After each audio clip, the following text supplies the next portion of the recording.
নবীজি ওনার সাহাবা মুআজ রাদিয়াল্লাহু তাআলা আনহুকে বলেন, ইয়া মুআজ ওয়াল্লাহি ইন্নী লা উহিব্বুক, মুআজ আল্লাহর কসম আমি তোমাকে ভালোবাসি। আল্লাহ নবী বললেন, মুআজ উসিকা, আমি তোমাকে একটা ওসিয়ত করি, ভালোবাসার দাবি নিয়ে আমি তোমাকে কিছু বলতে চাই। লা তাদআন্না ফি দুবুরি কুল্লি সালাত, পাঁচ ওয়াক্ত ফরজ নামাজের পরে আমলটা কখনো তোমরা ছাড়বা না। মুআজকে আল্লাহ নবী বললেন, মুআজ আমি মোহাম্মতের দাবি নিয়ে তোমাকে একটা আমল শিখাইতে চাই, এই আমলটা ফরজ নামাজের পর কখনো ছাড়বা না। আমার কেমন যেন আত্মবিশ্বাস, আলেমরা ছাড়া অন্যরা কেউ এই আমলটা আজকে করেনি নাই। আত্মবিশ্বাস হয়তো করছেন, বলতেছি দেখি করছেন কিনা। ফরজ নামাজের পর নবী ওনার সাহাবাকে বলছে জীবনে ছাড়বা না এটা। এখন দেখি আজকে কে কে ছাড়ছেন। কি ফরজ নামাজের সালাম ফিরানোর পর বলবা, আল্লাহুম্মা আইন্নি আলা যিকরিকা ওয়া শুকরিকা ওয়া হুসনি ইবাদাতিক। ওলামা ছাড়া অন্য কে এই দোয়াটা পড়ছেন আজকে? একজন।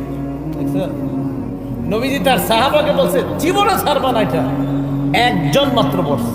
নবীজি তার সাহাবাকে বলছে মোহাব্বতের দাবি নিয়ে বলে জীবনে আমল ছাড়বা না, একজন পড়ছে আমল।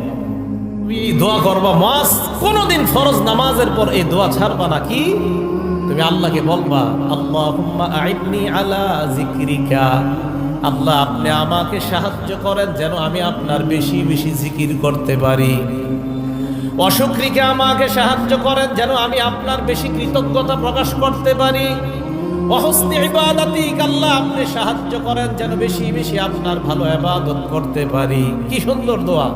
আল্লাহ সাহায্য করেন যেন আপনার জিকির বেশি করতে পারি, সাহায্য করেন যেন আপনার শুকরিয়া বেশি আদায় করতে পারি, সাহায্য করেন যেন আপনার ভালো ইবাদত বেশি করতে পারি।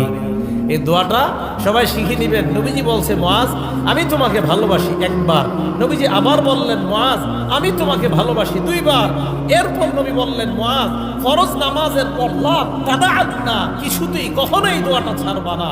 কি আল্লাহকে বলবা, আল্লাহ আপনি আমাকে সাহায্য করেন আমি যেন আপনার জিকির বেশি করতে পারি, আল্লাহ আমি যেন আপনার কৃতজ্ঞতা বেশি আদায় করতে পারি, আমি যেন বেশি ইবাদত করতে পারি। এই দোয়া করা কখনো ছাড়বা না। এটা নবীজি তার সাহাবা হযরত মুআজকে শিক্ষা দিলেন। আল্লাহ আমাদের সকলকে এই দোয়াগুলা শিখে নেওয়ার তৌফিক দান করেন।